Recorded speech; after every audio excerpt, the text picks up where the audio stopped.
Hello, I am Elizabeth Crone, a professor at Tufts University, and today I'm going to introduce the topic of monitoring bees throughout their life cycles.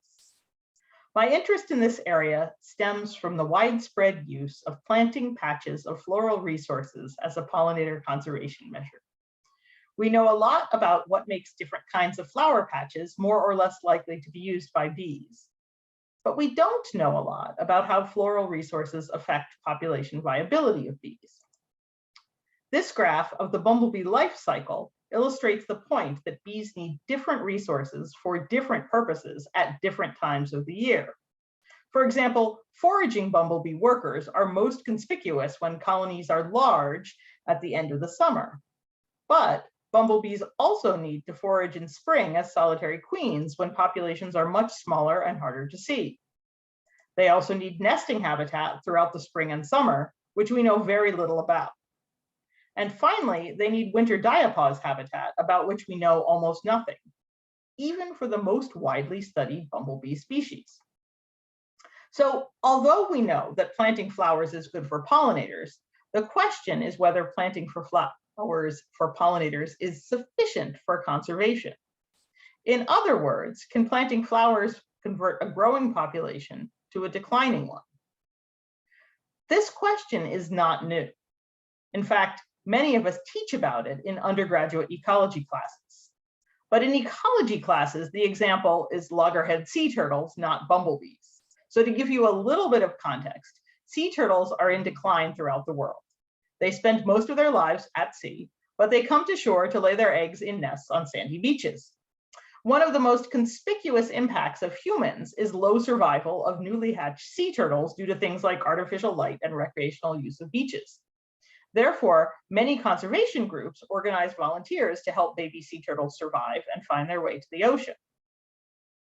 The reason bees make me think of sea turtles is because of a now famous study by Deborah Krause and colleagues. What they did is they measured vital rates, things like survival, growth, and reproduction throughout the sea turtle life cycle, and then put these rates into a mathematical model to project population dynamics. Their results look like this. On this graph, the y-axis is annual population growth rate, and populations grow if the growth rate is above 1 and decline if it's below 1. Krause and colleagues calculated a baseline growth rate under current conditions, which for sea turtles, not surprisingly, was declining in this case by about 6% per year. Then they used the model to ask what would happen if each life stage, shown here on the x-axis, had perfect 100% survival. For some life stages, like adults and juveniles, increasing survival could convert the declining population to a growing one. But for others, including the newly hatched baby sea turtles, the population would continue to decline even if they had perfect survival. In other words, helping baby sea turtles find the ocean is good for populations, but in the very best case, it only converts a population declining by 6% per year to one declining by 4% per year. The sea turtle example reminds us of two general messages for any species of conservation concern. We need to help species in ways that convert declines to growth, not just make them decline more slowly. And also, the most conspicuous life stages are not always the most important. So, is planting flowers for pollinators like helping baby sea turtles find the ocean?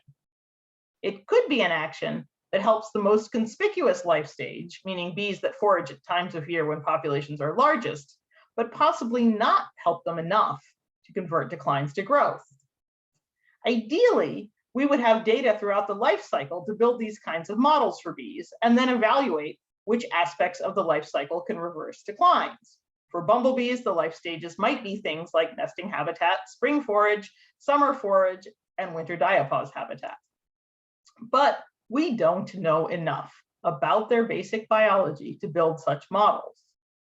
If we did, the results might look like this. The most conspicuous life stages, summer forage and to a lesser extent spring forage, could be the most important, meaning that we're putting our efforts in the right place. But the results might look like this, meaning that no amount of forage resources will reverse pollinator declines, and less conspicuous life stages are more important. And just to re-emphasize, to me, it is somewhat astounding that we don't know the answer to this question for nearly any bee species. Maybe the two most common bumblebee species and maybe a couple of Osmia species, but I'm not even sure we know it for those species. So this leaves us with a question: why do we lack this basic knowledge? I'm not sure of the answer to it, but I think it reflects some combination of three things. The first is a perceived narrowness of mechanistic studies.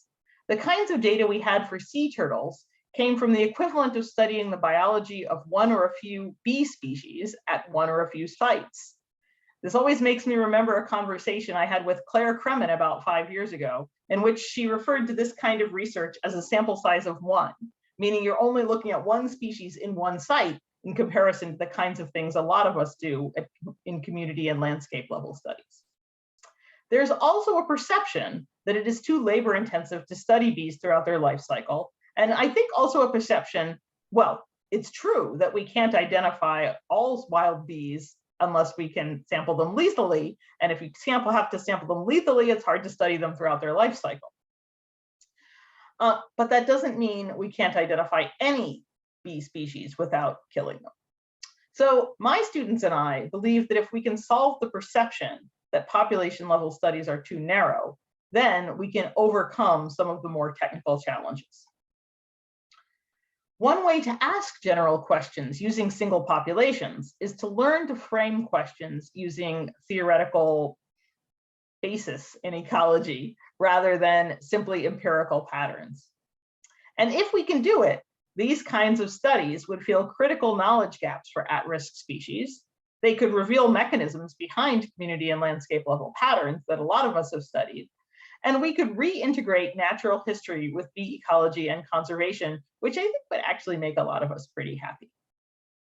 So to show you that this can be done, I'm going to use the rest of my time to give some examples of work done by students in my lab group. One thing that we do in my lab group is we locate bee colonies in the wild and track nest densities and reproductive output across habitat types. So when we do surveys to locate nests, we locate about one nest every day or two. That probably sounds discouraging if you're used to seeing dozens of bees at flowers every day or doing passive sampling where you come back in a week and have data, but it's actually a much higher detection rate than nest sighting rates for ground nesting birds. And yet people have studied nest success of ground nesting birds for a long time. The data shown on this slide are from Genevieve Pujasic's dissertation research, which involved evaluating bombus impatiens, nest densities, and reproductive output in different habitat types. She found that these bees use meadows and forests equally, but consistently have higher queen production in forests. Another thing we do is monitor colony growth and dynamics by watching workers enter and exit nests. These are typical trajectories of two contrasting bumblebee species, Bombus impatiens on the left and Bombus griseoculus on the right. I think it's cool. Well, okay, so here are fitted trajectories for many colonies of the two species, now graphed on the same scale to emphasize their differences.